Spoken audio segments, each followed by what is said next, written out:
Hey, I'm Adam Lambert, and you're listening to Main Pod Girl.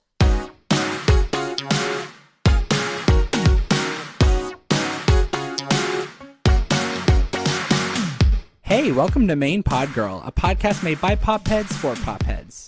Every episode we'll be diving into all kinds of pop culture topics with some of our favorite artists and music commentators. I'm your host, AJ Marks. And I'm your guest co-host, the Muffin Man's across the street neighbor, Riri. And I kind of can't believe that I'm introducing today's special guest. One of the most famous contestants in reality singing show history, the first openly gay artist to top the Billboard albums chart, someone who's been on Broadway, on Glee, even on Pretty Little Liars, and has been touring with Queen for nearly 15 years. It's the legend himself, a bona fide gay icon, and most importantly, my mom's all-time favorite artist, Adam Lambert. Hello, how are you? She does talk about you nonstop. I surprised her this morning by telling her you were going to be on the show. I got the moms, man. Like, me and do. moms are like really tight. I mean, yes. I don't know. I don't quite know what is at work there, but it's like I'm the quintessential mama's boy, I guess. I don't know. I mean, I remember during your season of American Idol, seeing all the comment sections on every news article, on every social media post, on everything all the time. Not them getting in beef with each other about your sexuality. like fighting. Yeah. No, he's for me. Yeah, exactly. He's not gay. He's never said he's gay. Yeah. Like it was very interesting to be on the other side of that, like also reading the comments and seeing articles. I was like, what the hell is going on? Like, it was so weird. Did you ever feel compelled to like make a burner account and hop in and be like, well, actually, I didn't. I was like kind of shell shocked. The whole thing was so fast and it was so new to me. Like, I was just kind of like, what? Like, I found a lot of it pretty entertaining though. Like, I did find it funny and like just ridiculous. And I'm glad that I was able to maintain a sense of humor through all that. Me too, because I've been long curious about that. Because correct me if I'm wrong, but you were out to friends and family at the time, right? Oh yeah, I came out like at 18. I was out to like everybody at the show too. It wasn't like I was hiding anything. It never made its way onto the stage. Like why should it have? I don't know. I don't really know if it had anything to do with what I was doing. I mean, I was certainly not like shying away from being colorful, and flamboyant. But I guess I always think to myself, like, if I had been in a relationship at the time, that would have probably been like the more natural, like, when they go to like audience members that are there for you that week, that's how it probably could have naturally come up. But I was single. It just didn't come up. Yeah. Although I will say there were a couple of weeks where I invited various people I was interested in to come sit in the audience, but it wasn't official, so they couldn't You're say like, hey, Adam's I can get you American Idol tickets. Yeah. It was like who Adam wants to be his boyfriend.com. That would have been dead. Yeah. Are you still in touch with any of those people that you were interested in at that time? No. No, nothing stuck. I'm dead. Well, this is not where I thought we would start the podcast, but that's so funny. Gold. Let's jump into your new album because it's called Adam, right? And immediately so many questions pop up, right? Because releasing a self-titled album, I always think is like a bold move, unless you're Barbra Streisand, who literally has like 10 self-titled albums. I counted them this morning. They're like, my name is Barbara. My name is Barbara Part 2. But anyway. It's giving Mariah Carey. Yeah, if you're Barbra Streisand, releasing a self-titled album just means that you're releasing an album. But for you, like, what about this album is more Adam than your previous work? Well, I mean, I was like listening to everything once we hit all the tracks and I kind of had a sequence, like an order for it. I had a couple ideas for titles, and then I was like, you know what? The through line here is that this is me in 2026, based on the last couple years of experiences. It's just, this is me. This is a more sort of expanded view of sort of what I'm about and what I deal with. You know what I mean? And I think one of the big takeaways for me after coming up with all these songs was like, some of them are positive and sort of, euphoric or celebratory. Some of them are angsty and frustrated and fearful or angry, or there's a lot of different energies on the album. And I think I've gotten to a point in my life where looking at myself in in the mirror, not physically, but like spiritually or soulfully, I'm at a point where I can accept all parts of myself better than I used to. I can Mm. accept the good and the bad. I can say honestly to myself, "Hey, that's something you should work on. That was crappy. You shouldn't have been like that. Or you shouldn't behave that way, or you shouldn't treat yourself that way." I mean, all of these things that I think at one point in time I might have been in slight denial over. I That's felt that. wonderful. Yeah, I was going to say, like, do you feel any personal weight of expectation, or even from the fans, the weight of the expectations of being like, this is it, this is the self-titled album? It just felt, I mean, I also think like not only artistically does it feel like an honest representation of me, but I also think like I'm taking matters very much into my own hands in Mm. my career at this point. I've worked with lots of different management setups.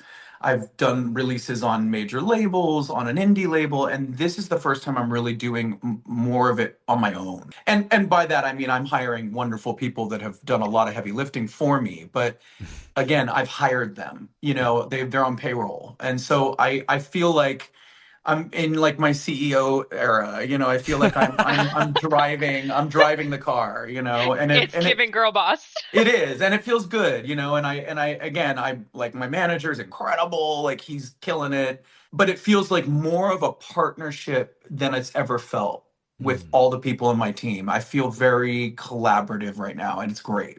Yeah. Were there any other elements of your past album rollouts that you maybe didn't pay as much attention to, or think that you needed to be as involved in, and then this time around you're like, wow, actually this is really fun, like doing this Yeah, part I of mean, it. it's a lot of it's fun, and then there's stuff that's a headache. You know what I mean? It's Yep. both.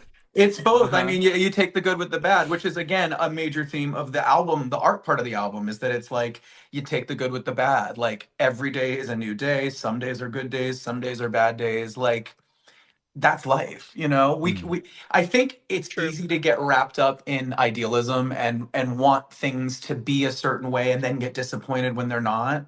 And I think age and experience has also kind of taught me to like manage my expectations and Mm. just like make space for all possibilities. Yeah. Yeah, not get too tunnel vision, basically. Exactly, exactly. Because like then you're just setting yourself up for disappointment or frustration. I would rather like take things as they come and sort of deal with them in the moment. Mm. And I love also how the artwork can tie in with the themes of the album in so many ways. Like it, in one perspective, it feels like you're building, literally building Adam from the ground up. Yeah. But it also feels like it could be that shell or that face you put on for the world that's protecting you from the Adam inside, whether it's literally like in the public eye or just to the people around you. What was the original idea when designing that cover? I mean, you nailed it. I mean, that is a lot of what it's about. It's about, again, it's not about one particular thing, which makes it more interesting to me. But yeah, in a way, it's kind of an armor. I mean, there's Mm. definitely like a nod to that. There's a nod to sort of the fact that I'm not brand new. I've been here for a minute. I've been doing Mm. this for a minute. That statue is sort of, it's been weathered a little bit. You see like cracks and chips and tarnish on it, but it's still standing strongly. Which in some ways I feel that way. I feel like I've been doing this for a minute and it's been quite a roller coaster. Some of the ups and downs are self-inflicted. some of them Been are there. some of them are just like a product of the time or the world that we're in. Mm. And also I think some of that album cover idea is we're in 2026. This is a weird time, as you know. Like it is tricky to be left of center and to be different in this day and age. I mean, it feels like in the teens it was almost like for the LGBTQ community it's like we were really like barreling forward with a lot of momentum Mm. and we were making a lot of major strides for our community, both with visibility and equal rights and being accepted. And now obviously we can all say without getting too far into the politics of it, it's swinging back a little bit. Like there's some challenges right now. Mm. There's an opposition, but we have to kind of stay strong. And I guess that album cover is sort of meant to sort of reflect a communal experience as well of like us all trying to kind of like figure it out and keep our soft, squishy center while being tough on the outside. Someone said it looked like a Tin Man, and I said, well, that could kind of work too. It is like Um, it's, there's a heart in there somewhere. And Tin Man, also gay icon. uh-huh. Absolutely. Tin Man's eyeliner was legendary. Yeah, Yes. and the Yeah. face paint that absolutely gave him like lead poisoning. Was Sure. it? Yeah, it was lead. Lead You're right, it poisoning. was lead. I think the first guy, I think there was somebody that wasn't there a cast Tin Man and then he like had to drop out because of the I makeup? I think Yeah. so because it was fucking him up. He was Yeah. simply not having a good time. He was like No. very allergic to it and sensitive Yeah. to the pigment in the paint. So, yeah. Is that sculpture actually you, by the way, on the cover? Yeah, it's actually Nick Knight, the Mm-hmm. photographer that did this, he has been like a long time proponent of digital augmentation in photography. Mm-hmm. Kind of was one of the first, like in the 90s in the fashion world. He was at the forefront of like integrating digital art into the photography. And he's developed his own like platform. He's like doing it layer by layer and he's kind of created it himself. So he's major. He took a photo of me. I mean, we did a whole photo shoot together, and that cover art is based on an image that he took. And I believe that the face is that's all me. That's my Yeah. Yeah. face. But he created the jacket I was wearing. This is this amazing Rick Owens, very architectural coat. So I think Love that Rick was sort of the Owens. inspiration. I love Rick Owens. Yes. I am such a geek for that stuff. It's like all I want to buy. But this jacket kind of had that shape and it was like Mm. paneled, and so I think he used that as inspiration for the angles and everything. Oh, And I do love that. you like in a sort of like transitive way. I know you spent a really, really long time in LA, and LA has its own unique culture and like its own Yeah. unique beasts and all of that. Do you feel like that armor is sort of like a nod to like, learned a lot in LA, y'all? Do you feel like Yeah, that's well, part I of mean, it for you? I like was in LA for 25 years. That's where I lived. Like right after high school, I moved up there, and I still have a lot of dear friends in LA, and I've had a lot of great memories. But last year, while I was doing a Broadway show, I decided, you know what, it's time to live in New York, like permanently. Yeah. And Lower so I, East Side, by the way, yeah, like which I was just the there real 3 days deal. ago. Yeah, it's real. That's been like a second home to me my whole life because that's where my cousins live. Oh, nice. And yeah, it's crazy to think I was probably just like a couple blocks from you a couple days ago. Yeah. But what are some of your favorite things about New York and like maybe some other things that you definitely needed to get used to? I mean, look, the people that come to New York. I mean, again, I interact with like a lot of amazing creatives in LA, but there's something about New York that Mm. brings out sort of the weirdos and the more colorful characters. I think people are really into expressing themselves here and standing out and being an individual, and that goes very well with my MO. Like Yeah. that's my vibe. So I've had a lot of people over the years been like, I'm surprised you're not from New York. You seem like a New Yorker. And I'm This like, is what okay. I thought too, And because I'm I like, read all that you right. had just So moved to New York, and I Yeah. was like, you've always given me a New York vibe. Because yeah, when I listen to a song, I can usually kind of tell whether it was made in London, New York, Nashville, or LA. Like I yeah, can kind of just usually tell, but that's so funny that you've just had this New York inside of you this whole time. maybe. And well, every time I visited here, I always had like a great time. And Yeah. and have Yes. known theater people my whole life, many of which I worked with in my 20s. And, I just felt like it was time to shift it up, to change it up. I also got out of a long relationship that was like kind of coinciding with wanting to change chapters and environments. Been and there. and again, that's also like why this album's sort of self-titled. It's like this is a snapshot of like a new chapter beginning, like an old one closing and a new one beginning. And I do think just being here for the last year and a half in the city, in the graffiti, in the rats on the street. Yeah, the pizza the rats that are like the Yeah, size of yeah. I humans. mean, it's like it's gritty downtown, and the Lower East Side still got some like funk to it. So I think that's affected the sound of the album a lot. Like Mm. I wanted the sound to be sort of industrial, mechanical, like metallic. I wanted it to sound like heavy, like, monolithic concrete, and I feel like it gives that. None of the BPMs of the songs are super, super fast. It's kind of, it has more weight to it. Mm. I envision myself in many moments, and with the demos, once I had them done, I envisioned myself strutting down the sidewalk with my headphones on. So it's very much like a walking kind of tempo, this album. Yeah, the strut sort of baddie sound. Yeah, the like, or like a runway walk, like your best fashion model situation, you know? Yeah. And I mean, like my introduction to you was, of course, American Idol, which I think is probably fair to say for a lot of people.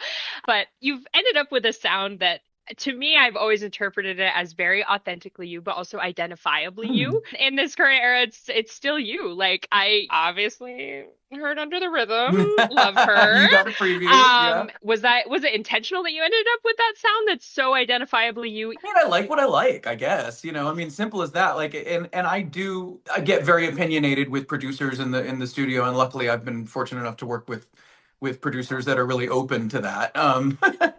But I Good. definitely like, I want to hear certain sounds and textures and have certain grooves in there. I feel like I've always liked a couple different genres as well. Like, I'm very much into alternative music, but I'm also into like electro pop, and I'm also like a little funk influence here and there. I love that. So I feel like the things that I've always liked, I've definitely come back to on this one, in a very like specific way. And as I was finishing it and playing it for friends, the comment I got back a lot was, "This feels full circle. This feels kind of like where you started with For Your Entertainment, but it's evolved, like, Mm. in the sense that it's mixing a few different styles together." Yeah, I mean, you've mentioned songs on this album having cousins Yeah, in other parts of your catalog. yeah. What would you consider to be like the cousins of Eat You Alive and Under the Rhythm?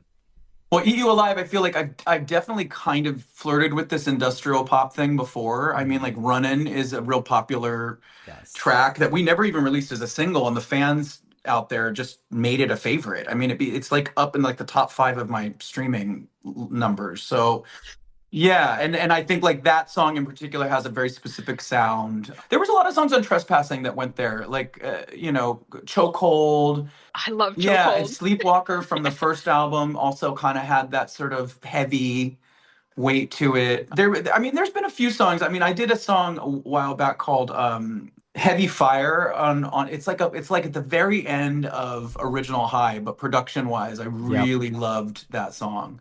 There's also a song called that's a slightly less industrial and maybe more towards some of the other stuff on the album, but After Hours was a song that became a big favorite from a lot of fans, that had, again, not a single, but something that people talked about. And then Under the Rhythm is like a little breezier, it's a little lighter its sound, but Mm. it does have some grit to it, and that one's kind of like some of the like poppy kind of funky stuff that I've done in the past. So Yeah. there's little, like, there's connections all over the album, and we're only talking about those two songs. I can't wait for everybody to hear the rest of it, because I think the picture will become much clearer. Yeah, I was gonna say Yeah. this. So these two singles are like two very different modes of Adam. They totally work together, and it makes sense that they're on the same album. But there is one lane that I'm really excited to see if it makes the album, because like I think you have the canonical covers of Ring of Fire and Mad World. So that kind of like slow burn, they went triple platinum in my household. Like, are there any songs for on this project for fans of that mode of Adam? There's a ballad on the album that I'm really, really proud of. That I think is quite beautiful and sad. I wrote it a week after breaking up with my partner, and sort of not understanding where I was at emotionally about it all. Mm. It's sort of asking a lot of questions. So it was raw in that way, but it's done very delicately with piano and strings, and it's really the heartbeat of the album in many Mm. ways. And it's kind of pretty much right in the middle of the track sequence. I was just I, about to ask. Yeah. yeah, I tried to shape the flow of the album so that the styles that we kind of go into feel like they make sense in Hmm. context. Under the Rhythm and Eat You Alive are not next to each other on the album. Yeah. You have to get there. Oh, Interesting. And Yeah. you've okay. mentioned maybe sort of different acts of this album, like different parts of the In a album. way, it's kind of like a two-ish part album in a way. I mean, there's like to put it quite basically, like the front half of the album feels a bit darker, Hmm. and then the back half feels a little lighter. Yeah, the So light at the end it's of the tunnel. yeah, like, it's you have to go through some shit to kind of like rebuild. Yeah, I mean, the album Yeah. opens with some fun, but it's like dirty fun. It's like yeah. it's angsty fun. I feel like you do that so well, though. Well, I mean, the very first song, like, For Your Entertainment, was very Hmm. that. You know what I mean? It was very like it was poppy, but it had like a little bit of Michael Jackson DNA in it. It had a little bit of, electro funk kind of DNA. It was a fun one. That is still one of my favorite songs of yours. Like that is like when I think of perfect pop records, like I think of that song. I love That that one. it just It didn't it's really get a fair chance because of the performance that I did to kick it off, and that created such a dust cloud of controversy that some people got cold feet and kind of pulled the plug on it, and we went right to What Do You Want from Me? no regrets, honestly. Yeah, A wonderful performance, yeah, it was a moment. iconic It was a legacy. moment. Yeah, Yeah, yeah. But like, I think it would have had more of a shot at like radio airplay had they not totally. gotten freaked out. So life goes on. Speaking of that, right? Like the discourse around your sexuality must have been probably pretty brutal to go through at the time, but at the same time, it was so liberating for all of us queer kids. It was a mix. I felt empowered, but I also Mm, felt held back all at the same time. Like I felt mm, really, really clear that I wanted to prove a point and that I had things to say about it. I've never really been shy to get into a debate or to say the unpopular opinion. I'm an Aquarius. I mean, this is what we do. Me Yeah, so too. you know. Uh-huh. So I'm kind of the so same I'm way. I'm like I've always kind of like felt really strongly about representing that and like being a voice, especially when I started when there wasn't a lot of voices in mainstream pop music to represent gay men. So I did the best I could. It was hard even from the gay community though. I got a lot of like criticism from the community because I was not super heteronormative presenting and like, there was all sorts of things. So it was always kind of like a little obstacle course, but some of it was fucking great mm. and really encouraging and exciting, and some of it was frustrating. And again, take the good with the bad. Yeah, yeah. I mean, it's one Yeah. of I would say, one of the crucial moments in the conversation around gay rights changing in the late 2000s, early Yeah, 2010s. right when like gay I would marriage put was it sort there. of Yeah, on the bill, and it was like a very pivotal moment. yeah. I think we felt like at the time, like I remember seeing there were like a good handful of like actors that were starting to come forward, Mm, but I hadn't seen a lot of people in music. It was really tricky. So it was the unknown of it was also really exciting. It was like, could this work? yeah. No one really knew, like the record label was hopeful, obviously, because they put a bunch of money into it. But Yes. no one really knew like exactly how it would Mm, work. So it was exciting, and it was unknown. yeah. Yeah. And I'm wondering, like, I mean, obviously you went on to, tour with Queen for 15 years, and I have been a Queen fan since I was hatched, basically. Do you feel like it's sort of like come full circle or been like a wow, look at this sort of moment, knowing that Freddie's sexuality was obviously a big topic of discussion? Yeah, I mean, I felt really honored to sort of like help, prop up their legacy. It's like, Brian and Roger created these incredible songs. Brian being Brian May, the guitarist, and Roger Taylor, the drummer, who I was on tour with.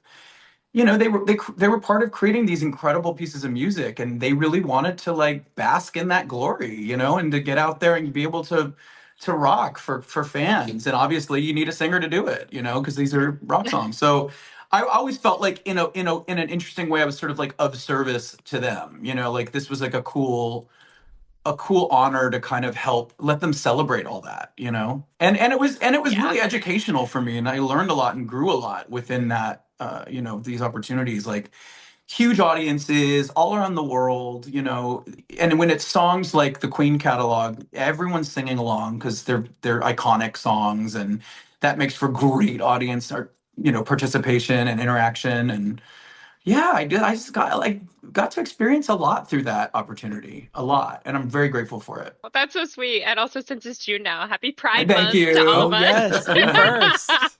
obviously, like I mean, the Rhapsody tour, that was a long tour. You guys were at it for like 5 straight years. It ended in what, early 2024? That's crazy. And since then, I know there's been some fan speculation online, and I've wondered a little bit myself on if Adam and Queen will be continuing and touring again, or maybe recording some new tunes or something like that, or As if of there's any now, announcements. there's nothing on the books. I think we've been doing it for a while. You know what I mean? And at some point, it Yeah. wasn't ever going to last forever. You know what I mean? So I don't know. I mean, there could be a chance that we do something, but I'm not sure. It's not really up to me. If they ask me, I'll be like, sure, I'd love to. Oh, Yeah, awesome. So sort of like a TBD right yeah, now. yeah. Speaking of something else you've been involved in, right? One of my great passions. I have this thing, whenever I interview an artist who's been covered on Glee, I always make a point to ask about it, but I think you're the first person I've ever talked to that's actually been on Glee. So I have to ask about it. What was that experience like? And when you booked the role, were there any songs or artists that immediately came to mind that you wanted to cover? I no, I it was a really interesting experience. I enjoyed it. But it was also crazy because they called me. Like my agent set up a meeting with me and Ryan Murphy. I sat and chatted with him for a while. He's wonderful, and he's like, "Well, what do you want to do?" And I remember he said to me, "He's like, do you want to do Horror Story or do you want to do Glee?" And I was like, "Well." I was like, I really love American Horror Story. I said, but I do want to sing. So like Mm. it probably makes more sense for me to do the singing gig. And so Glee was the route that we took. I got the call that I was going to do the season, and I was very excited. They told me they're all, oh, and Demi Lovato is going to be on there too. I said, oh, cool, really cool. And a week later, Corey died. Oh. A week after I got that call. Oh, right, And because it was that season. yeah, and Yeah. I remember thinking to myself, oh, then this probably is going to go away. They're probably going to like be on hiatus, or Mm. maybe it won't even continue. And it continued as scheduled. So I got, it was like a month or two later that we started filming, and it Mm. was, pretty Wow. fresh, or maybe a couple months, but it was interesting. So the tone on set, there was definitely like a cloud that you could feel. I couldn't compare it because I wasn't on the show previously, but like you could tell there was a sadness in the air a little bit. Mm. But it was still really cool. I mean, it was like really interesting to be a part of a show that had like, I think that was the sixth season I was on, or something like that, fifth or sixth. So like it had this legacy already, it had this fan base, and it had all these expectations that went with it. So I think when I got together with the musical director, he was just throwing songs at me, and I was like, all right, let's go. Mm. Let's do I was gonna it. say American Horror Story at the time. That would have been Hotel, right? No, it was before that. I It think was it was before before it that. was Freak Yeah. Show. Would you ever go back to the American Horror Story? I would love to. Yeah, that would be so fun. They're doing season Mm. 13 right now with Yeah, Ariana. exactly. Maybe she'll be singing in that. I cannot believe it's been 13 seasons. Yeah, Wow. Especially good because they show. skipped a couple years. So that means it's been on. Yeah, it's been like Yeah, you're right. 15 years. They did kind of take a break for a minute, didn't they? Yeah. Yeah. So obviously the three of us know the Muffin Man. The Muffin Have you had any acknowledgement from Cher about your impression of her? Like, I feel like Cher probably loved that and got a huge kick out of Yeah, I it. haven't. I actually have never met Cher. I sang Really? for her at the Kennedy Center, and like I made eye contact with her. I was on the stage and she was in the balcony, but unfortunately she had to like rush out of there because her Broadway show was opening the next day. So it was like there was just no time, no chance to go and visit. But she did write me a very nice note, which was adorable. But Oh, yeah, the Muppet Man thing, I was cracking up because that was off of Jimmy Fallon's Yeah. game show that was yeah. short-lived and really great. And it kind of went viral, and I was like, this is my viral moment. This, me imitating Cher singing the Muppet Man, this is okay. I was like, of all But songs, Of too. all things, of all yeah, things, I'm right? like, well, you got to do what you got to do. It just makes me want to see you on Jimmy Fallon's show doing the what is it called? Musical. It's the wheel, and Ariana has gone Yes, viral a yes, couple the times for impressions. doing Yeah. the impressions wheel. Yeah, yeah. I want to see you doing a full one of I those don't know I because don't know I who just else know I can you eat. impersonate, to be honest. I would have to think about that. I don't know. But Cher I Mm. could do. When they said Cher, I was Mm. like, yeah, I can do that. I can do that. Yeah. Yeah, if you could do Cher, do you think you could do Jennifer Coolidge? What do you what do you mean? I want a And hot then dog. Real bad. Yeah, I could probably work on it. I could work on it. Yeah. These gays are trying to kill me. Ultimate soundbite. Yes. So you've toured with Queen, worked with Max Martin, been on Glee, started on Broadway, had a #1 album. What's the one thing that you haven't already accomplished in your career that you'd like to? Like to get further into the acting thing, I think. Mm. I think I would like to do some more of that. I kind of got the bug again doing cabaret.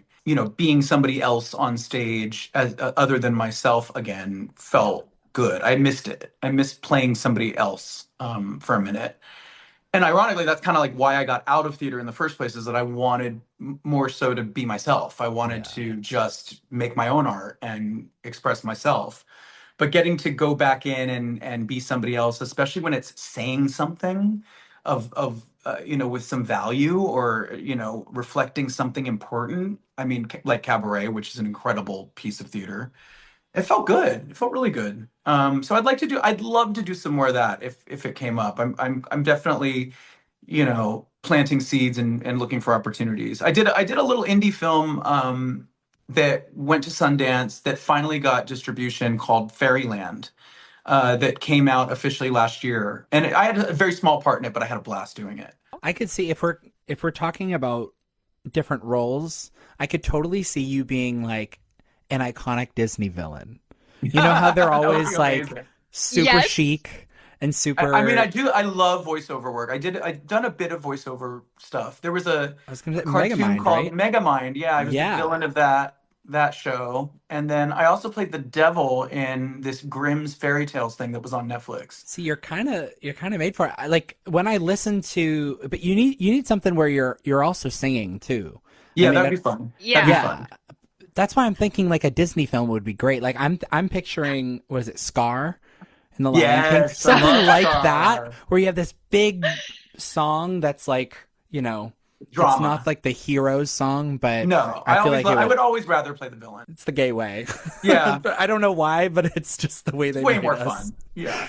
I picture you as like a Maleficent, with like that crazy fashion and like the makeup super like serving, just It's absolutely funny. beat That to was the my gods. she was my favorite when I was a kid. Yes. Of Well, I course mean, she the look was. was everything. I mean, I remember, like, the story that I like to tell is that my mom, we had like the book on tape. I'm an Mhm. 80s kid, right? So this is what Yes. we were dealing with. Oh, So we had the book on tape, yes. and it, like, I think like it had melted, the cassette had melted or something because it was hot. And she was going to play it, and I'm like in So, the back seat and like reciting along with it, and the tape got all jacked up and got jammed in the tape deck. oh, And I just kept going. I was like 2 or 3. I was really young. And I knew all the words. I knew the entire narration. And my mom was kind of like, holy shit, he knows the entire thing.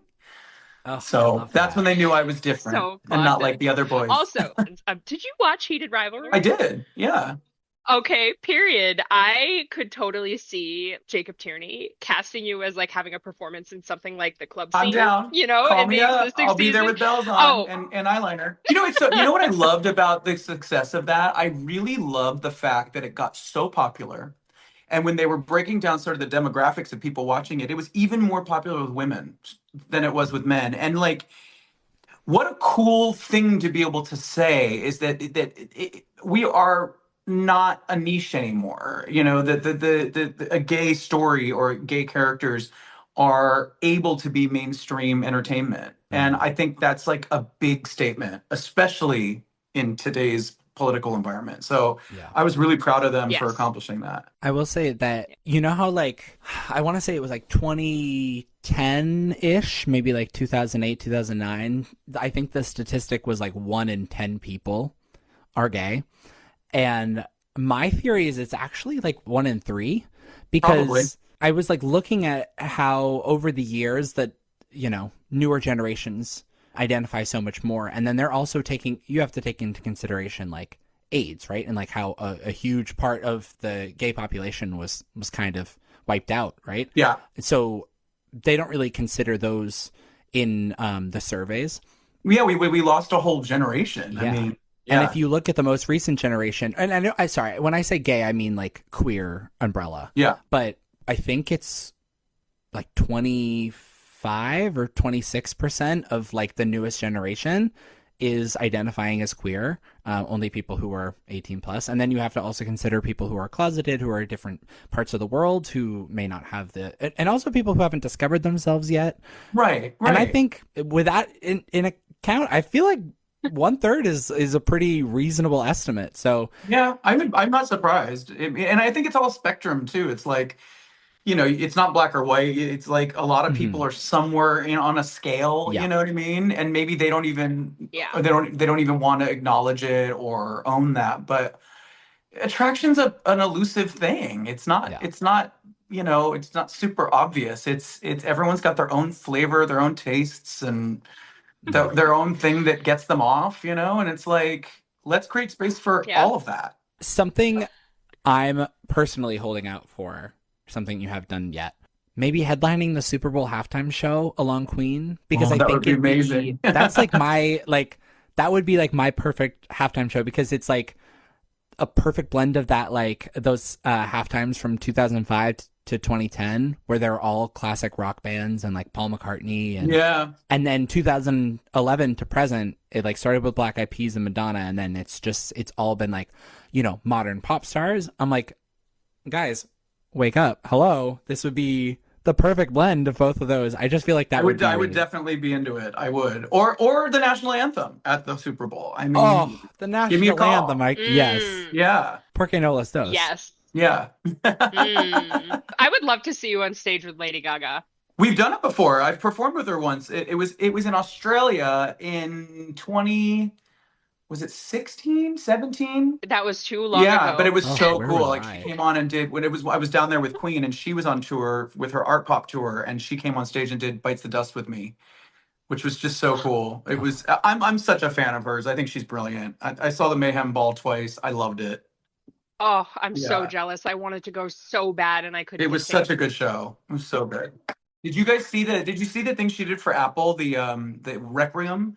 It was so cool. Yes. It was, she like did new arrangements of all of the songs on the album. It was so musical. It was so interesting, And like the Grammys performance too, just yeah. Such a cool take. And the fact that she has a performance in The Devil Wears Prada too. Like, hello? In which, in the first verse, she says, "Eat you alive." I was like, yeah, it's happening. It's happening. happening. The promo is everywhere. The promo goes crazy. She shouted you out, and this is like a Taylor Swift level Easter egg. Did you hear that, everybody? It was all planned. Yeah. Yes. Well, thank you so much for being on the show. This was absolutely incredible. Thank you very much. And I can't wait for you guys to hear the rest of the album. Yeah, I can't literally wait. same. I'm chomping at the bit. But anyway, thank you so much for doing this. Thank you for having me. Absolutely incredible. Thank you so much, Adam, for joining us. Thank you to Noah for the theme music, and thank you to Chris for editing this episode. And this podcast and all of us here at Popheads are in support of the fight for trans rights. You can click the link in the episode description if you're interested in donating or learning more. Bye, y'all.